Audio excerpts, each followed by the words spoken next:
Vamos a resolver en R la ecuación 2 coseno de x igual raíz de 3.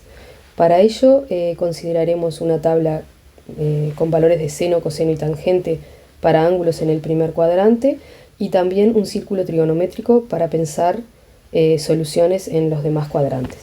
En principio, concentrándonos en la ecuación, lo que vamos a hacer es multiplicar por un medio ambos miembros de la igualdad.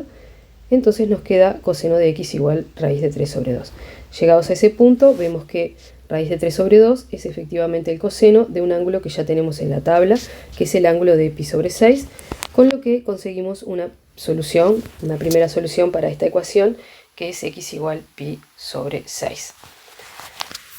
Bien, con esta solución vamos a ir al círculo trigonométrico para interpretarla. Lo que ahí tenemos es trazado un ángulo. Vamos a considerar que este es el ángulo que mide pi sobre 6 y cuyo coseno es raíz de 3 sobre 2, que lo voy a marcar acá sobre el eje X. Recordemos que el coseno es la abscisa del punto P. Y bueno, en principio a partir de esta solución ya sabemos que podemos generar infinitas más considerando los ángulos que tienen al semieje positivo como uno de sus lados, y el otro lado es una semirrecta, la semirrecta OP, pero que la giramos una cantidad entera de veces en torno al círculo trigonométrico, y eso hace que tengamos entonces ángulos que indudablemente tienen esta misma semirrecta como uno de sus lados y por lo tanto el mismo coseno. Así que acá en la solución que tenemos anotada vamos a agregar esas infinitas soluciones, agregando a pi sobre 6 una cantidad entera de veces 2kpi, o sea, una cantidad entera de veces 2pi, con k justamente un número entero, para generar todos esos ángulos que se obtienen al girar la semirrecta OP. Pero luego, además, nos vamos a preguntar si, mirando en el círculo trigonométrico, no será posible dibujar otra semirrecta como lado del ángulo, de manera que tenga el mismo coseno. Y nos damos cuenta que simetrizando la semirrecta OP respecto del eje X, conseguimos esta semirrecta OP',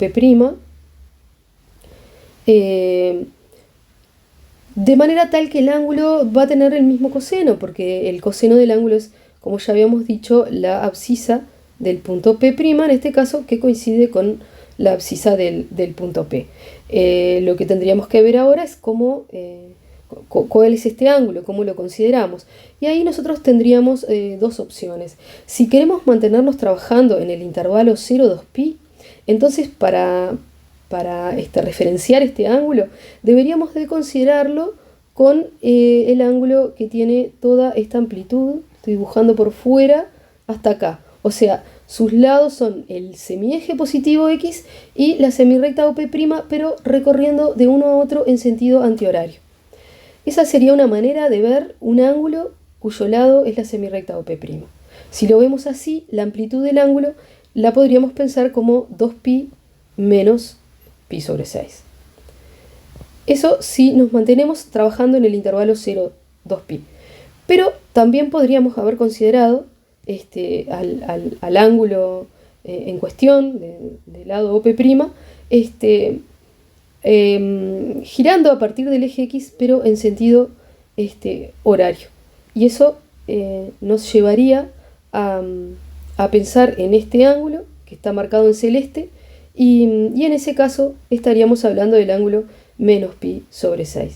Indudablemente tiene una escritura más sencilla y es la que yo voy a utilizar para escribir el segundo como gran grupo de soluciones, que sería el ángulo menos pi sobre 6 y todos los ángulos que se obtienen girando una cantidad entera de veces a partir de la semirrecta en torno al círculo, ¿no? Entonces tendríamos más 2kpi y con k entero.